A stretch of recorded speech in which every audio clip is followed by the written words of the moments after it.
It's social media's fault, is what they said. That's what the therapist said.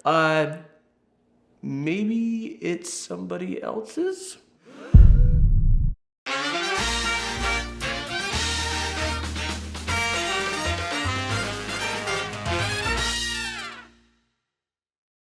I'm Alicia Decker, co-founder of Mended. And I'm Jonathan Decker, licensed therapist and her lesser half. So we're going to talk today about social media and establishing boundaries in your relationship about social media. There's a lot of this going around. One of the things we focus on in Mended Light is betrayal trauma and healing from infidelity. A lot of people come to us talking about social media. Yeah, infidelity rates have skyrocketed in the age of social media. And it's a lot of times the place where people reconnect, start to talk, and it leads to other things. I think it's the gym selfies, personally. That's going to be the downfall of civilization. Nobody needs to see your glutes today, Alice. Great glutes. I don't care. So yeah, I think being able to get in touch, being able to, with people you knew before, or start flirting with new people, and it's super easy because you're already on your phone or you're already at your computer. And people tend to do this if they feel unfulfilled in their relationships, or if they feel sad or lonely or stressed. Or sometimes it's not even that. I've met people who were in perfectly happy marriages and they cheated for a bevy of other reasons. And a lot of people trace it back to social media, or at least include that as an ingredient in this cocktail of misery. But the fact is, it's not social media's fault. Like, social media, like anything, is a tool. It simply exists. It's how we use it. And so I want to talk with you today, beloved, about social media and how to draw boundaries in your relationships. Let's talk about trust and what role that plays in social media, because I know a lot of people are like, I need to have access. I need to be able to log into your Facebook, or we can have just one shared account. What role does trust play in establishing these boundaries? Yeah, I think like we've talked about in other videos, it comes back to expectations, right? Relationships are harmed when we don't have similar expectations. And so we need to be on the same page. And so the expectations when it comes to social media, like, are they the same for both spouses or partners? Are you guys comfortable with whatever you've agreed to?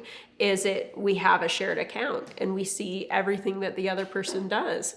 Great. Is it we have each other's passwords, and if there's any reason, then I can log into your accounts? Personally, I feel there isn't any reason you shouldn't have your spouse's password to accounts, phones, things like that. Like, if there's nothing to be hidden, like, why would they not have that? That's not to say that you then go and look up all their stuff all the time. Right. But to me, that's a red flag. If you're not willing to share passwords, if you're not willing to give them access, that makes me think, well, what are you hiding? You give me the password. And it's a delicate balance because, innocent until proven guilty, and we definitely don't want spouses and partners to be going on witch hunts where one partner feels like they're being accused of something when there's really no reason, there's no red flags. I think in our marriage, we have each other's social media passwords, but I don't think I've ever logged in to see what you were up to. I've never really felt the need. You've logged in to see what I was up to. That's okay. I'm kind of a cad, a little bit of a scoundrel, always have been. That's not true. You thieving scoundrel! I mean, the reasons I've logged into your social media account usually have to do with business purposes. Yes. Well, our lives are very, very enmeshed. For some people, they say, I don't want you having my email, I don't want you having my social media, because it's like you're accusing me already, you're already suspecting me, and I haven't given you a reason to not trust me. So first of all, I would say, if trust is there and trust has been earned and trust has been maintained, like, you don't have to, just because we're talking about it this way, you don't have to give each other your passwords. The fact is, there is no one set of rules for every couple that is going to be one size fits all. It's true. And so you have to decide what works best for you. But some people have trauma from past experiences, past relationships, trauma from their current relationship. I mean, I do tell people, look, if you cheated on your spouse, I'm sorry, you've waived the right to privacy if you want to keep this relationship. If you don't want to keep this a relationship, then dig in your heels and say, I want my privacy. But if you want to save a relationship after infidelity, in that case, I would absolutely say... No, because trust hasn't been earned. Because trust hasn't been earned. There is not the foundation of trust. And because you can't take them at their word. Right. Now, if I have betrayed you, which I haven't, but let's just say I betrayed you, then it would be like, okay, you're saying you're being faithful, but let's check and see if what you're saying, what you're doing matches up. And when we have a track record of that, we might explore other territory. Oh no, you first lie to me. The biggest thing I think is, what do you need to feel safe and respected? And, maybe if I'm with somebody whose previous partner was unfaithful and they want to be able to check my Facebook and see what I've been messaging, what I've been doing, I can recognize that as, this isn't really because of me. And if I was cheated on, the way to phrase it then is, I do trust you. You haven't given me reason not to trust you, but this helps me to feel safe. Well, and that's a dynamic in our relationship, because that was going into our relationship. That was absolutely a rule that I had. Like, I have access to your phone. I have access to your emails and your social media. And I would say, in the first few years when we were married, I occasionally looked at those things. After about a decade, I can't say I look at those things anymore. Because I've earned that trust. Right, because you've earned that trust, and the lack of trust wasn't necessarily in you. Yeah, it was from something that came before, but you still carried it with you, and you needed that reassurance. Right. Yeah. Earned my complete, unquestioning trust. Now, as we were saying, there's no one set of rules that fits everybody. Some couples have shared accounts. Some people have, we just share our passwords, but we have our own individual accounts. And some couples, every conversation with the gender that they're attracted to has to take place, like, in public. You can't message somebody, but you can comment on their things so everyone can see it and it's all above board. How do we find the balance between feeling safe and respected and not making our partner feel like we're accusing them or suspecting them without cause? I think most of the time, people in a relationship can come to a balance of what works for them. Yeah. Like you and I, we don't feel the need to be a part of every conversation with the opposite sex. We don't. No, have I knew those- when I married you, most of your friends were guys. Yeah. And so we don't have those types of conversations. But then we have friends and family members where that is the case. It's a group text message.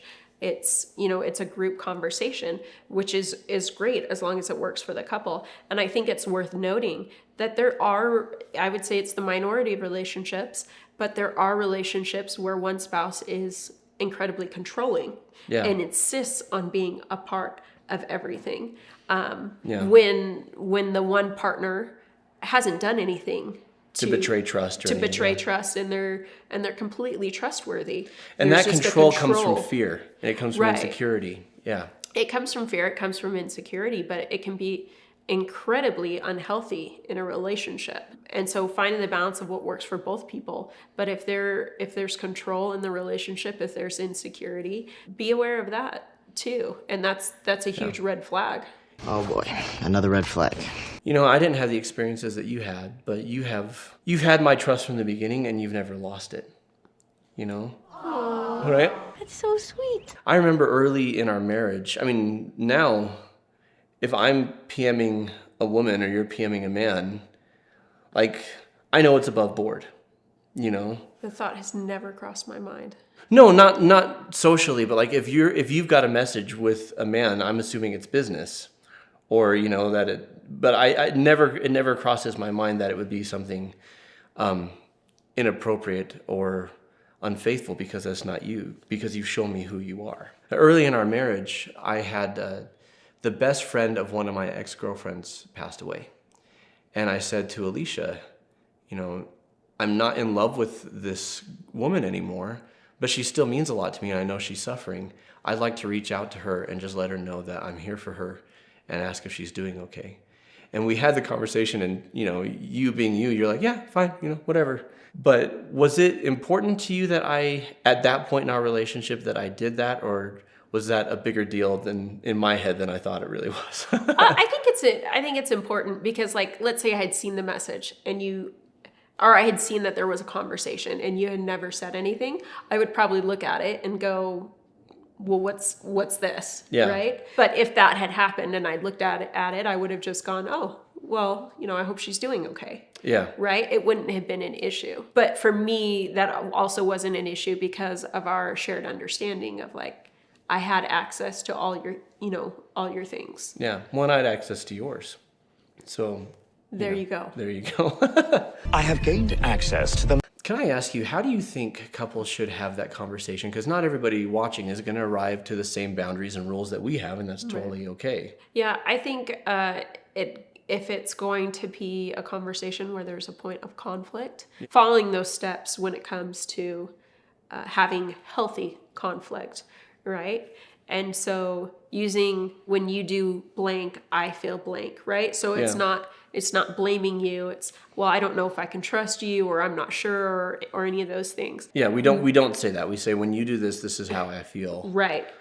You don't make yourself a victim in the conversation, and you also don't blame or basically give your power or the responsibility for how you feel to the other person. Yeah. So, when you message ex-girlfriends without telling me, I feel insecure. As an example, this isn't something I do. What? Fake laugh. As an example. And so having those conversations, that is a very non-defensive way to explain to your partner how you feel. Because I would say most of the time, your partner's intentions are pure. They're not intentionally trying to hurt you. Yeah. But if you say something that blames them or causes them to be defensive, there's a good chance they're going to get defensive. Yeah, well, it comes down to what you're saying before. Like, so much damage in relationships comes from our expectations are not aligned. We expect different things, we want different things, and we haven't taken the time to very clearly make sure we're on the same page. So when it comes to social media, the fact is, when we're talking about there's not one size fits all, be careful, because you may feel, and this happens with lots of things, my needs are what needs to happen. My wants are what needs to happen, and this is the right way. And you don't have a leg to stand on, because this is the only way to handle social media without us, divorcing because you're going to have an affair, right? That instead of looking at it like that, saying, okay, what are your wants and needs, what are mine, and finding a compromise, finding that middle ground. Because there's no one size fits all, you can create it together.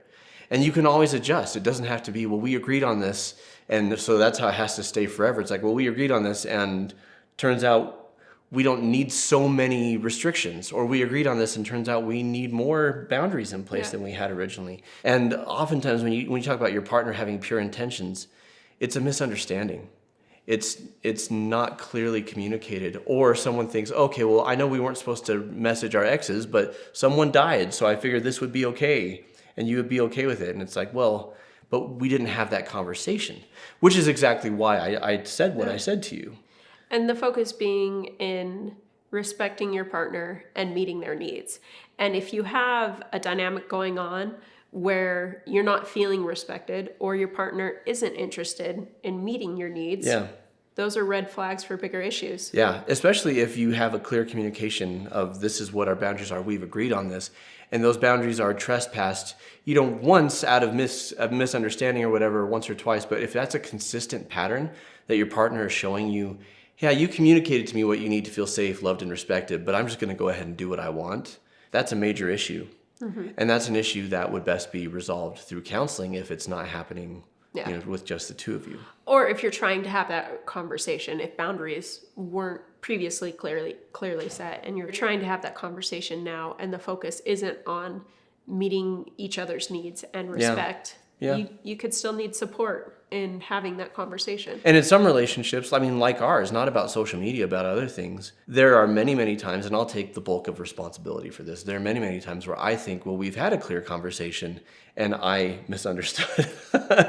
and what I'm thinking and what you're thinking are different, and yet we had the conversation thinking, oh good, we arrived at the same place. So don't be surprised if you have to have multiple conversations about social media or about anything. Keep those lines of communication open. That's how you get to a place where, okay, we're in sync. We understand each other. If this has been helpful for you, and if you'd like to know some other harmful and ignorant things that therapists have said, and maybe they've been said to you. Maybe they've been and I don't want to, the thing is, therapists say a lot of really great things too.